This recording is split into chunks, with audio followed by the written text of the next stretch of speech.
Assalamualaikum warahmatullahi wabarakatuh. Hello everyone, welcome back to the English lesson with me, Mr. Andy. Okay, today we are going to learn about new chapter. It's chapter 4. The topic is about procedure text. Okay, let's check it out.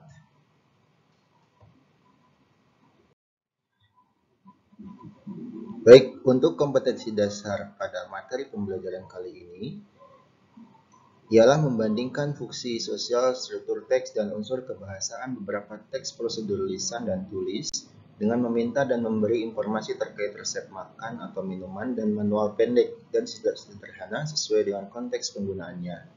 Menangkap makna secara konseptual terkait dengan fungsi sosial, struktur teks, dan unsur kebahasaan teks prosedur lisan dan tulis sangat pendek dan sederhana dalam bentuk resep dan manual. Untuk tujuan pembelajaran kita hari ini ialah menentukan struktur teks prosedur berbentuk resep makanan, resipi, dan manual dengan tepat. Dan yang kedua adalah menganalisis informasi-informasi penting dari teks yang disajikan. Okay. What is the procedure text? Apa itu yang disebut dengan teks berbentuk prosedur? Nah, jadi procedure text is a text that shows a process in a sequence order. Ya, jadi sebuah teks yang menunjukkan sebuah proses yang disusun secara berurutan. Jadi susunan dalam teks ini pasti berurutan, tidak mungkin acak-acakan. Karena kalau nanti acak-acakan, maka tujuan daripada teks berbentuk prosedur itu tidak akan tercapai. And what are the purposes of this text? Kemudian tujuan daripada teks ini sebetulnya apa? Nah, the first, yang pertama, to explain how to operate, untuk menjelaskan bagaimana cara menjalankan sesuatu. And the second, to tell how to make, bagaimana, yang kedua, bagaimana cara membuat sesuatu. Nah, inilah tujuan daripada teks berbentuk prosedur itu. Nah, the generic structure of text. Jadi generic structure, bentuk tubuh atau bentuk bangunan daripada teks berbentuk prosedur itu apa saja? Nah, the first, yang pertama, goal or purpose. Goal, purpose, ya, tujuan. Nah, itu. The second, yang kedua, materials or tools. Nah, material, bahan, atau tools, alat. Dan ini opsional ya. Maksudnya opsional bagaimana? Bisa jadi dalam sebuah teks prosedur itu ada material atau toolsnya, bisa jadi tidak ada. Ya, ini disebut dengan opsional. Di dalam sebuah teks berbentuk prosedur bisa jadi ada materialnya, atau bisa jadi ada toolnya, atau bisa jadi di sana baik material maupun toolsnya tidak disebutkan. Oke. The third is steps or methods. Nah, bagian yang ketiga strukturnya adalah step, langkah-langkah, atau bagaimana cara menjalankan atau bagaimana cara membuat suatu langkah-langkahnya bagaimana. Nah, ini ya. Jadi susunan generic structure-nya ya, struktur daripada teks berbentuk prosedur itu ada 3. Yang pertama, tujuan. Yang kedua, material atau tools, dan ini opsional, pilihan, bisa jadi ada, bisa jadi tidak. And the third, steps. The third is step or methods. Ya. Yang ketiga itu langkah-langkah. Ya.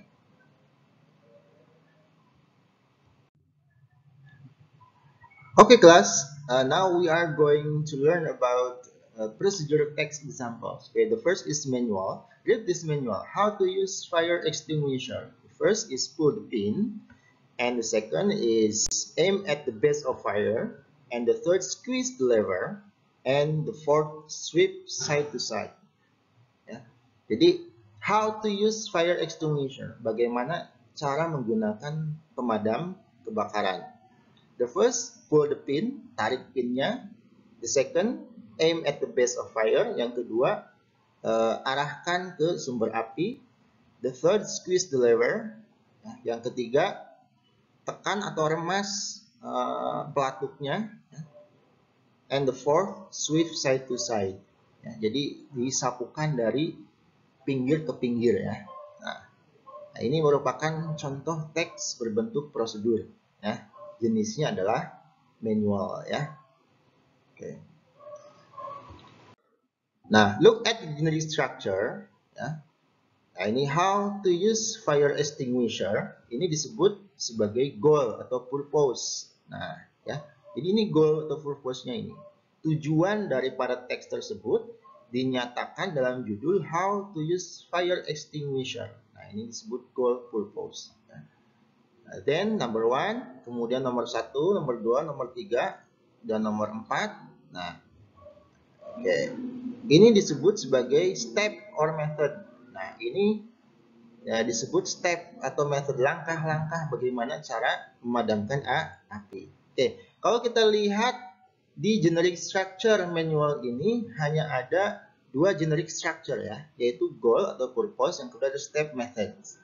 Nah, yang satunya lagi atau tadi apa namanya structure-nya material ya, bahan. Nah, ini tidak ada dalam manual ini ya, yang namanya material atau tools, alat nggak ada. Nah, makanya material atau tools di dalam teks berbentuk prosedur ya, yang generic structure-nya itu disebut opsional ya. Jadi bisa ada, bisa tidak. Okay, the next. Okay, take a look at this procedure text. Nah, baik anak-anak, sekarang mari kita lihat contoh teks prosedur ini ya. Ini jenis kedua. Kalau tadi manual, kalau yang sekarang resep masakan. Oke. How to make a simple and healthy salad. Bagaimana cara membuat salad yang sederhana dan sehat. Oke, this is called goal or purpose ya. Ini disebut goal atau purpose. Tujuan daripada teks berbentuk prosedur ini adalah how to make a simple and healthy salad. Bagaimana caranya membuat salad yang sederhana dan sehat. Ingredients, bahan-bahan. Nah, ini ya bahan-bahan. 4 ounce lettuce ya, 4 ounce selada ya, shredded carrots and cucumber. Kemudian parutan wortel dan mentimun, 2 teaspoons of vinegar ya, ada 2 sendok teh cuka, 2 tablespoons of olive oil ya, 2 sendok makan minyak zaitun, half teaspoon of honey salt, kemudian setengah sendok teh madu, black pepper ya, ada lada hitam, and cheese, keju. Ini optional ya, pilihan, boleh ada boleh tidak. Oke, this ingredients is called material or tool ya. Ini disebut material, bahan-bahan ya. Kalau tool alat, material bahan ya. Oke, next.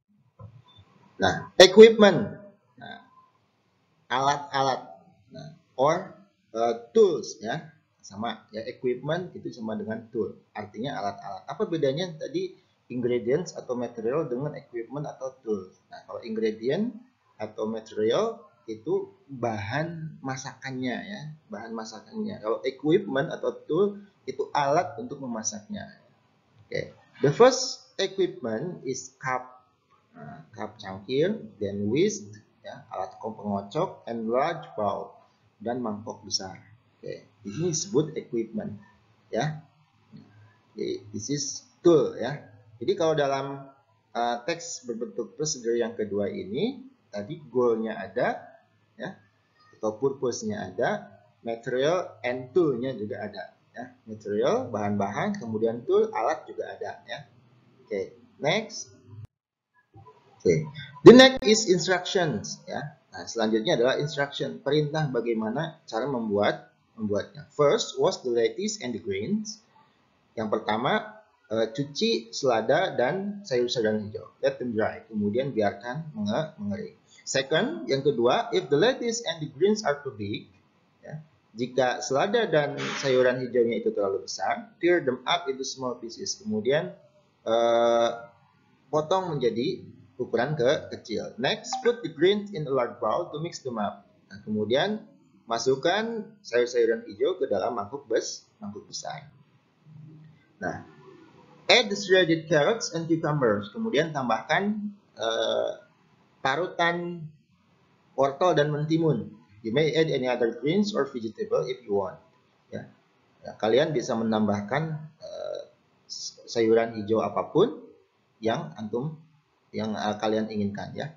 Then with 2 tablespoon of olive oil, kemudian aduk 2 sendok makan minyak zaitun and 2 teaspoon of vinegar ya. Dan 2 sendok teh cuka until thick and soft, sampai mengental dan lembut, as the dressing of the salad, sebagai kuah dari salad itu. Next. Okay. Then whisk in half teaspoon of olive oil and 2 teaspoon of vinegar ya, until thick and soft as the dressing of the salad. Kemudian aduk setengah sendok minyak zaitun dan 2 sendok teh cuka until thick and soft ya, sampai mengental dan lembut as the dressing of the salad, sebagai kuah dari salad ya. Put the mixture into the large bowl of grain. Kemudian masukkan adonan itu ke dalam mangkuk besar yang isinya sayuran hijau itu, and mix them. Kemudian campurkan. After that, sprinkle the salt and pepper. Nah, setelah itu taburkan garam dan lada. Adjust the taste as needed. Ya. Silakan sesuai dengan selera. Ya. Last, yang terakhir, you may put other mix in. Kalian bisa masukkan campuran lain ya, such as cheese seperti keju, to make it more delicious, supaya rasanya lebih lezat ya. The healthy salad is now ready to serve. Salad yang sehat sekarang siap untuk dihidang. Nah, instruction ini, ini dinamakan ya, this is called as steps or method. Ini dinamakan steps atau method ya, langkah-langkah ya. Oke, jadi generic structure dari teks berbentuk prosedur yang 3 itu, goal atau purpose, kemudian material atau tool, steps atau method. Ini semuanya di contoh yang kedua itu lengkap semuanya ada ya. Berbeda dengan contoh manual seperti yang tadi, hanya ada apa? Hanya ada 2 generic structure. Analyze the generic structure of the following text. Silakan nanti kalian di rumah mengerjakan tugas ya. Tugasnya adalah menganalisis generic structure dari teks prosedur di bawah ya. Nah, contohnya how to make lemonade.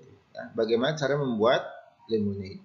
For each glass, use 2 tablespoons of lemon juice.